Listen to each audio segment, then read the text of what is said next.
नमस्कार, जय हिंद, भारत माता की जय। हूँ હેતલ પરીખ, અમદાવાદથી હેત હેલ્પિંગ એન્ડ ચેરિટેબલ ટ્રસ્ટના ઓનર શ્રી વિશ્વ હિન્દુ પરિષદ નાનપુરા માતૃશક્તિ જિલ્લા સંયોજિકા પ્લસ મીડિયા ડિપાર્ટમેન્ટમાં કામ કરું છું. તો આપને એક અમારા જે આગળ છે એમના જોડે થોડીક માહિતી કે ભાઈ અમારા ડાકોર મંદિરનું કેટલું મહત્ત્વ છે. તો આપ જરા આપનું નામ અને જય રણછોડ. મારું નામ લાલાભાઈ સેવક, રણછોડાજી મંદિર પૂજારી. આપ જોઈ રહ્યા છો ગુજરાતનું પ્રસિદ્ધ યાત્રાધામ એવું આ ડાકોર, અને ડાકોરમાં બિરાજતા દ્વારકાધીશ સ્વયં રાજાધિરાજ રણછોડરાય. અને આજે બેન આવ્યા છે. તો આજે વિશેષ વાત કરું તો આજે રામનવમી છે, અને રામનવમીનો પર્વ ડાકોર રણછોડરાયજી મંદિરમાં ખૂબ જ ધામધૂમથી ઉજવાય છે.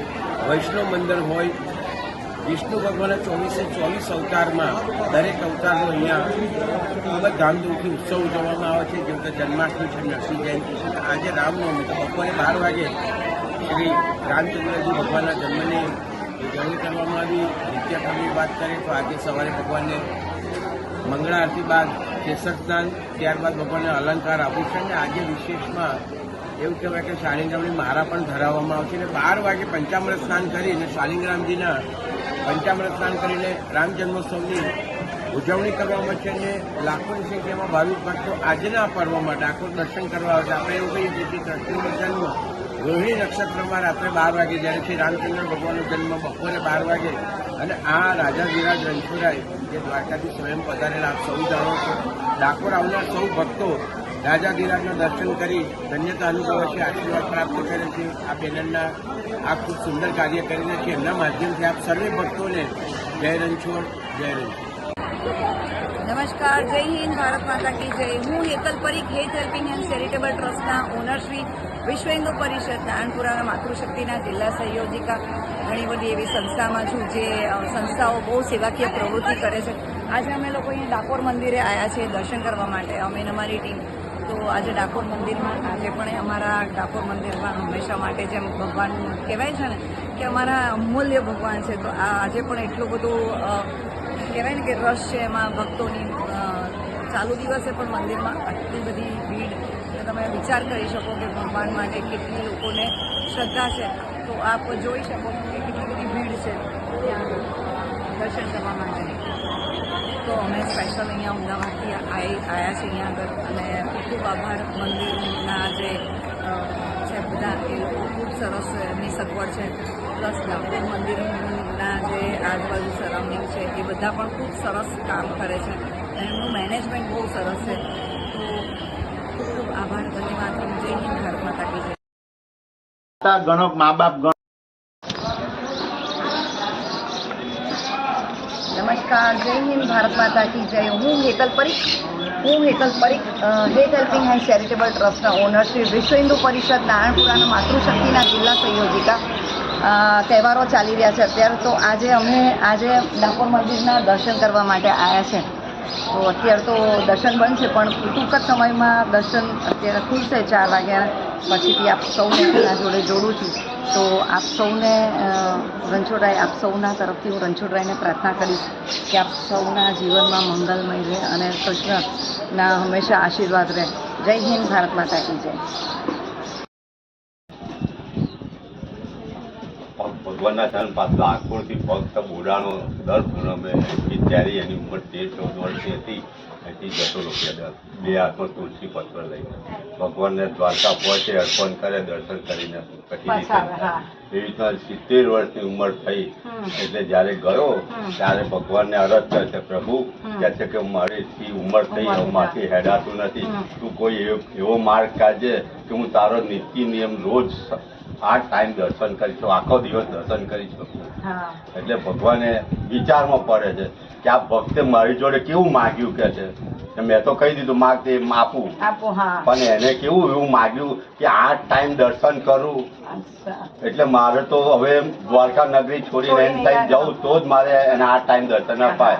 એટલે ભગવાન જયારે બીજી વખત એક વખત એને સપનું આપે છે કે ભાઈ હું તારી ભક્તિથી પસંદ છું, હવે તું જયારે આવું ત્યારે ગાડું લઈને આવજે, હું તારી જોડે આવવા તૈયાર છું તારી નગરીમાં.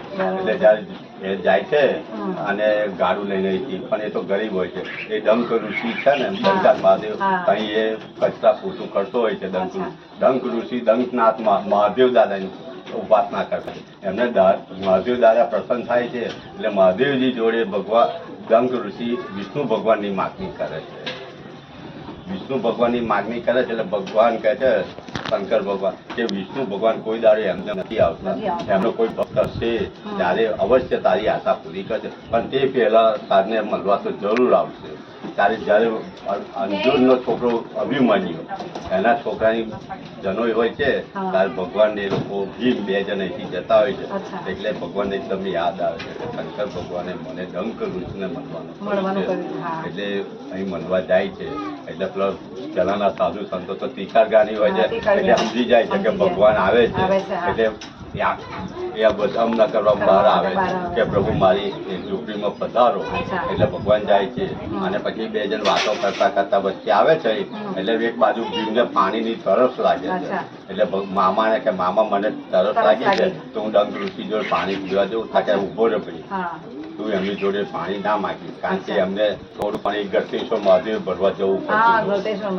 એટલે કે તે કામ કર, તું ઉત્તર દિશાનું મુખ કર, હું ગોમતી માતાના એ કરું છું કે અહીં ભગત કરશે 3 ગદાનું પ્રહાર કર ઉત્તર દિશામાં. એટલે ભીમ જોડે ઉત્તર દિશામાં 3 ગદા મારા આવે છે અને ગોમતી માતાને કહે છે કે ડાકોરમાં પ્રગટ થાવ. દ્વારકાની ગોમતી નદી ડાકોરમાં ગોમતી નદી સ્વરૂપ ઉત્પન્ન થયા એટલે 999 એકરમાં પાણી થઈ ગયું.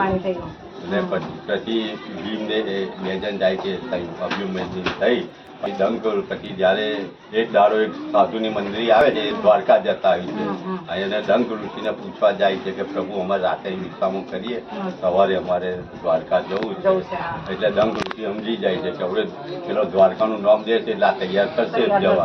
અને પેલા લોકો સવારે કહે છે હું દ્વારકા જઈએ છીએ એટલે પેલો તૈયાર થાય છે. એટલે દંગ ઋષિને પૂછે છે કે પ્રભુ આ લોકો જો દ્વારકા જવું તો કે તાથી હેડાય તો જા, કારણ કે એની ઉંમર 13-14 વર્ષની હોય છે.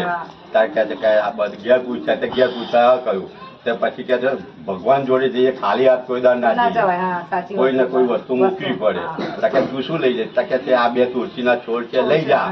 એટલે 2 હાથમાં 2 તુલસી લઈને જાય છે અને કહે છે તું ભગવાનને અર્પણ કરજે તારી મનની વાત કરજે. એટલે ભગવાનને અર્પણ કરીને જેને જે મુરાદ હોય એ કહે છે એ રીતના 70 વર્ષ સુધી એ ચાલતો જાય છે. અને જયારે ભગવાન પ્રસન્ન થાય છે ત્યારે ગાડું લઈને જાય છે. એટલે જયારે ભગવાન દ્વારકા નગરી બહાર રાતે 12 વાગે છોડી દે એના બ્રાહ્મણો જોને છે કે બોડાનો ગાડું લઈને આવ્યો છે એટલે ભક્ત ભગવાનને લઈ જશે. એટલે મોટા મોટા તારા મારીને તઈ સુઈ જાય કે લોકો બધા. પણ રાતે 12 વાગે ભગવાન મંદિરમાંથી નીકળે છે અને બોડાના કહે છે ભાઈ વેલ તૈયાર કરે આપણે જવાનો ટાઈમ થઈ ગયો. સવારે 4 વાગે બિલેશ્વર મહાદેવ લીમડાનું દાસ્તાન કરે છે 2 જણ. એક દાળ હજુ મીઠી છે. પછી બોડાનો એક ગામમાં આવે છે અને કહે છે બધાને કે હું ભગવાન મારી જોડે આવ્યો, ભગવાન મારી જોડે. એટલે બધા એને ગોવાડો સમજે છે અને દંગ ઋષિને વાત કહે છે તો દંગ ઋષિ તો સમજી જ જાય છે કે બોડાનો ભગવાનને લઈને આવ્યો છે. એટલે પછી બધા દંગ ઋષિને પૂછવા જાય છે કે આ શું કહે છે કે આ ગપ્પો મારે છે, નાના કે ભગવાન આવ્યા છે. એટલે દંગ ઋષિને બધા થઈ જાય છે અને વાસ્તે વરઘોડો કાઢીને અહીં લાવે છે અને ગંગાબાઈ એની આરતી ઉતારી દંગ ઋષિ તો બિરાજમાન કરે. જ્યારે સવારે પેલા લોકો મંદિર ખોલે છે ભગવાન મળતા નથી. એટલે પેલા તો રાજા થાય હોય છે એટલે રાજાને જાય છે કે ભગવાન મંદિરમાં નથી. એટલે રાજા પૂછે કોણ આવ્યું તાકે પેલો બોડાનો ગાડું લઈને આવ્યો. એટલે બધા શોધતા અહીંયા આવે છે. એટલે દંગ ઋષિ ભગવાનને કહે પ્રભુ પેલા લોકો શોધવા આવે છે તાકે હું તો પાણીમાં સંતાઈ જવાનો 11 દિવસ 11 રાત હું પાણીમાં આ જગ્યાએ રહીશ. એ લોકો 11 લાગશે આવતો એટલે પોતાનું વજન એટલું બધું કરી દે છે 100 મણ સુધીનું કે ગમે એટલા પડે ને તો વિચકાય નહીં. એટલે એ 11, 30, 40 જણ અંદર પડે છે. રાજા હુકમ કરે જયારે એ લોકો અહીંયા આવે છે એટલે બોડાનાને પૂછે છે અમારા ભગવાન કઈ છે તાકે તમારા ભગવાન પાણીમાં સંતાઈ ગયા છે, હું ચોરીને તો લાવ્યો નથી, આવે તો લઈ જાઓ કે છે. એટલે રાજા હુકમ કરે છે સૈનિકો 40 જણ અંદર પડે પણ ઉચકાતા નથી. એટલે કંટાળીને બધા બહાર આવે છે અને રાજા કે કેમ ખાલી હતા કે ભગવાનનું વજન એટલું વજન છે ને કે ઉચકાતા નથી. એટલે પછી ગંગાબાઈને બોડાના કહે છે તમે અરજ કરશો તો જ ભગવાન અમને દર્શન આપશે. એટલે ભગવાનને અરજ કરે છે એટલે ભગવાન બહાર આવે છે. રાજા કહે છે ચલો પ્રભુ દ્વારકા. હું દ્વારકા આવવાનો નથી પણ આ લોકોને કહી દઉં મારા બદલામાં જે જોયું હું આપવા તૈયાર છું. એટલે પેલા બધા ગોષ્ઠી કરે છે કે આપણે એવું કહીએ કે તમને લાવનાર જ મળે અમને વસ્તુ આપે. એટલે ભગવાનને કહે છે તમને તમે નહીં તમારો ભક્ત જે લઈને આવ્યો ને એ અમને સોનું આપે બારોબાર. એક પલ્લામાં ભગવાન બિરાજમાન થાય, બીજા પલ્લામાં સોનું છે. ત્યાં ભગવાન કે કશો હતો નહીં, સવારે આપણે કાર્યક્રમ કરીશું, સાંજ પડી જાય છે એટલે નાખે છે. અને ગંગા રાતે જે ગંગાભાઈ ઘોડાના ઘેર જાય છે એટલે ગંગાભાઈ ભગવાનને અરજ કરે છે કે પ્રભુ અમે તો ગરીબ માણસ છે, સવાસો મન આ બધા બોલે છે, કઈથી લાવીએ? તાકે તું ચિંતા ના કરી, જ્યારે તારું લગ્ન થયું ને તારું ભાઈ કન્યાદાનમાં સવારની વારી આપી અને તુલસી પત્ર એ બે વસ્તુ તારી જોડે નાખવાનું. બીજા એક પલ્લામાં હું બિરાજમાન તો બીજા પલ્લામાં તારી બે વસ્તુ મૂકવાની એટલે મારું વજન થઈ જશે. એટલે એક પલ્લામાં પ્રભુ બિરાજમાન થાય છે, બીજા પલ્લામાં બે વસ્તુ મૂકે છે એટલે ભગવાન વામન છે. લાલજી સર એમાં વજન થઈ જાય છે એટલે પલ્લું નમી જાય છે એટલે સવા વારની વારી ને સવા સોનું વજન સરખું થઈ જાય છે એટલે ભગવાનને ડોલા દાન થઈ જાય છે. એટલે પેલા લોકો કે આ તમારું સોનું, ભગવાન પછી અસર સ્વરૂપમાં આવી જાય છે, આ તમારું સોનું. કે પ્રભુ આટલું સોનું અમે શું કરીએ? પરિવાર મોટો છે એટલે ભગવાન કે જીવિત મને બસશો એવું ફળ આપી. અમે કપટ કરી તો મેં તમારી જો કપટ કર્યું, ઘોડાને સાચા દિલથી મને ભજ્યો તો એની જોડે અહીં આવ્યો. એટલે પછી પેલા લોકો કહે છે ના પ્રભુ અમારી આવે જીવનકા શું? કારણ કે 6 મહિના પછી દ્વારકામાં વાવ છે, કંઈ ખોજજો આ સ્વરૂપ જોતું હોય તો. પણ એ લોકોને વિશ્વાસ નથી. આ તો 3 મહિનામાં ખોદે છે, સ્વરૂપ મળ્યું અને આ સ્વરૂપ ના મળ્યું, નેત્રહીન મળ્યું. ત્યાં નેત્ર આપવા પડે. અહીં ચત્રભુજ છે, ત્યાં 2 ભુજ 2 હાથ છે, ત્યાં ડુકરો કલર છે ને સેમ કાળો કલર છે. અહીં આપણા જેવું સરળ છે. એટલું ડિફરન્સ 2 મૂર્તિમાં રાખ્યું અમે પ્રભુ. ખૂબ ખૂબ આભાર તમારો. જય શ્રી કૃષ્ણ.